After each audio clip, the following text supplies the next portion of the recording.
everyone, welcome back to my channel. This is Heidi from My Reading Life, and I'm here today to film my TBR check-in and book haul for the month of October.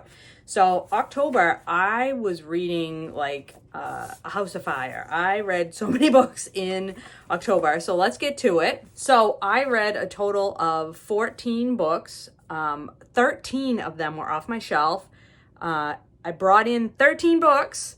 And I unhauled one book, leading me to a -1 for the month, and that puts us at 91 total books on the physical TBR. Now, this is exceptional because October is my birthday month, and that's why so many books came in to the house, 13 books. But I was also just reading I just read so many things. And I was so focused on reading what I already owned that I did super well. So super proud of this and really pleased to be at 91 for the total, because that's 5 down from where I started the year, which is just amazing to me. So yeah, feeling really good about where the numbers are for the TBR. Like I said, I did have one DNF in that bunch, and that was a book that was on my TBR Takedown Challenge list. This was The Eye in the Door by Pat Barker, which I decided not to finish at this time. But this book is still going to remain in the house. It's going to remain on my shelves. I'm just not going to keep it on my physical TBR because I am not in a headspace for historical fiction. Or for dark historical fiction specifically. So that was the DNF. Of the 13 books that I'm going to talk about that I'm hauling for October, I have already completed 3 of them. So that is also very excellent. I read these all in October. So I read Women in Victorian Society by Louise Booth. This is a nonfiction book about exactly what it says on the tin. I read this for Victober. This was the only book I read for Victober. And my buddy read this with Britta Bowler. And yeah, this is more of an academic leaning text, specifically about the history of women and what life was like for women in Victorian England, and super informative book. So if that's something you're interested in, that book, and I think it only was published just recently, 2024, I think. So it's a fairly new book. Yeah, it was published in 2024. So this is a new nonfiction about women in Victorian society, if that's something you're interested in. I also purchased and completed The Will of the Many by James Islington. This is book 1 in the hierarchy. I believe it's going to be a trilogy. This is a fantasy, quite chunky. The sort of setting is Roman-esque society, but there are, I would say, not only fantastical elements, I would say there's science fictional elements in this as well. But we're following, our main character is Telemus, and he is hiding his identity, and he is entering their sort of like school for young people, this sort of academy type setting, and his goal is to take down the empire, and nobody really knows what he's up to, but he has to navigate all the politics and all the events that are happening while trying to compete in this academy. So typical, fantastical school setting type of a thing, but really smart, really engaging. Definitely can't wait to read book 2 of that, which I already have pre-ordered, and it's coming out next week. Very excited. And then the third book that I purchased and read in the same month was Necessary Trouble, Growing Up at Mid-Century by Drew Gilpin Faust. This is also nonfiction, a memoir. Drew, this is her on the cover, the author, Drew Faust. She grew up in the South in the mid-20th century to a very conservative, wealthier family. And she became very interested in social justice issues from a young age, not just, equality for women, but equality for all people, no matter what their skin color. And so interesting, her perspective. She ended up being the president of Harvard, I believe, and I had never heard of her, or maybe I'd heard of her name, but I didn't know about this book. I buddy read this with my friend Rachel, and this was excellent. Excellent. And I would highly also recommend the audiobook. I did a combination read of this, audiobooks and text, and because the author reads it herself, and you can hear the emotion in her voice at certain sections. She had a very troubled relationship with her parents. but she was so idealistic and so determined to change the world. Just fascinating, and also gives you, I love these sort of looks through a certain segment of history from one person's perspective, and she she had intersections with so many of the most important people of the time during the civil rights era, just like kind of almost a Forrest Gump type situation where she just kept intersecting with like famous people and being in certain places at certain times just randomly, because of the time that she was living in and also the activities that she was engaged in. So very smart, very engaging. Definitely recommend that one. So then the rest of these books I have not yet read, and there is a mix of fiction and nonfiction and genre fiction versus other types of fiction, so let's get into it.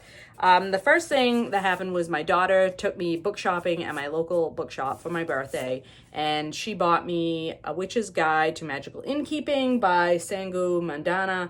I had read one other book by this author and really enjoyed it, and this is cozy fantasy, witchy type book. So that is something that hopefully will be coming up very soon in my reading life. And she also purchased this nonfiction for me, which I had not heard of, but this cover drew me in. And the title is Forest Euphoria, The Abounding Queerness of Nature by Patricia on Iwu Kaishian. I probably butchered that name of that author, so apologize for that. It is blurbed by Robin Wall Kimmerer, who is one of my favorite nonfiction authors of all time. It's also blurbed by Hope Jaron, Ed Yong, Margaret Renkl, all like my favorite authors.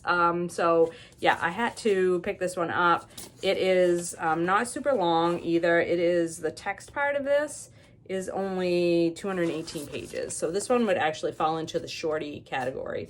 But I am very much interested in this topic and also giving this author a try who I had never heard of before. Here's a picture of our author. That was from my daughter for my birthday. And then I received in the mail from Britta for my birthday this lovely book, The Universe in Verse, 15 Portals to Wonder Through Science and Poetry by Maria Popover, illustrations by Ofra Arnett. So this is a short, lovely end papers mix of poetry and prose having to do with nature and the universe and all that sort of thing, and has lovely illustrations. Again, this book would meet the need for a shorty September, if that's something you're interested in.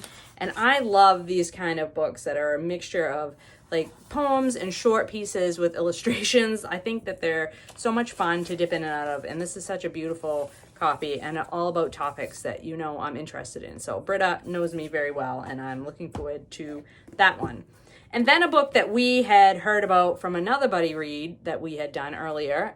This is Hawk of Mercy, The Activist Who Saved... Oh, sorry. I should say that this is part of the title. Rosalie Edge, Hawk of Mercy, The Activist Who Saved Nature from the Conservationist by Dyana Z. Furmansky. And we had heard about this individual, this Rosalie Edge, in another book that Britta and I had buddy read it together in years past, and we were very interested in Rosalie Edge's story. So Britta very kindly gifted me this story about her. She was the first, Rosalie Edge, who lived from 1877 to 1962, was the first American woman to achieve national renown as a conservationist. And she was very into bird preservation. So yeah, this is specifically, we read about her having to do with the Hawk Mountain Sanctuary in, I think, New York. But she lived during the era of like Rachel Carson and John Muir and those famous conservationists. So very interested to read more about her. This text does have pictures and things like that in it as well. So that's always nice in your nonfiction. So thank you, Britta, for thinking of me for my birthday, of course. Always appreciated. So then the rest of these are books that I purchased myself as, you know, either birthday gifts or, you know, just because. The first is a book that I need to read to finish a series that I'm working on. I'm not going to finish it with this book, but it's the next book I need to read. And this is Bloodmarked, Book 2 in the Legendborn cycle by Tracy Deonn. Now, I had read the first book in this series, which is called Legendborn. Yeah, Legendborn. Really enjoyed it, about this young woman who goes off to college and finds out that there's like another world out there. And she has some, interesting connections with that world. So very engaged by the first book in the trilogy, wanted to continue on. This is YA fantasy. So that is for that series. Then a new fantasy series that I've heard about online and wanted to try for myself. I found this used copy in like excellent condition. 5 Broken Blades by my Corland. And it's one of these, with the sprayed edges type of videos. This is the first book in a Asian inspired fantasy series, and like look at the inside page here. Oh my god, so beautiful.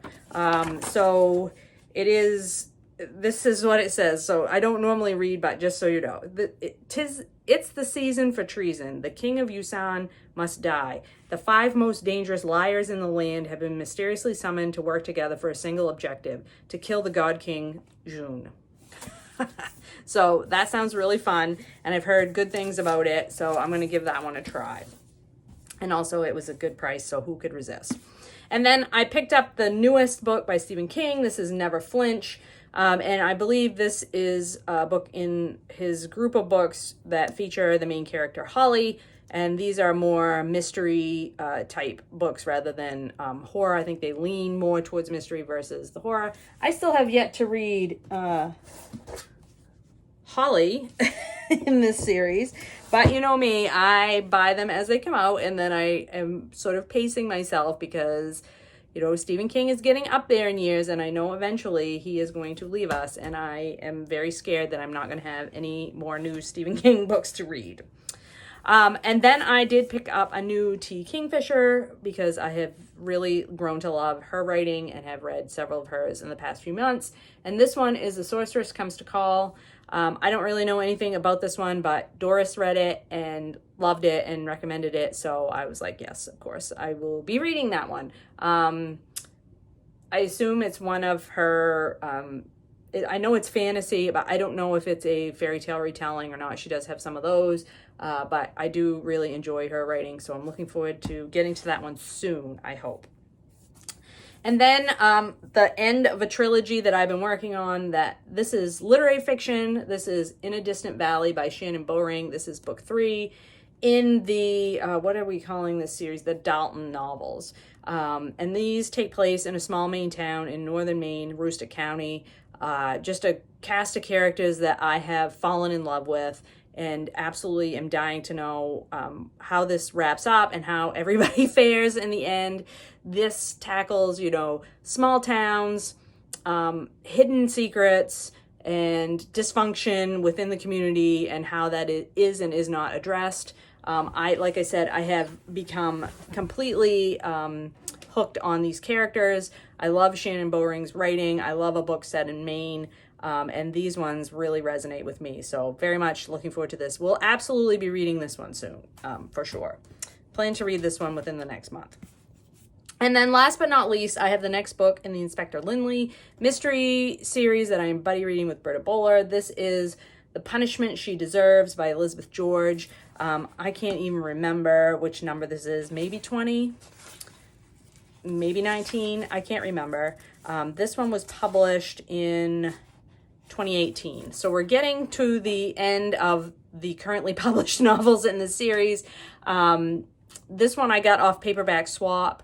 So, again, used copy, but in very good condition. I love Paperback Swap for getting especially genre paperbacks. It's a great source for that. If that's an outfit that you use, you know what I mean.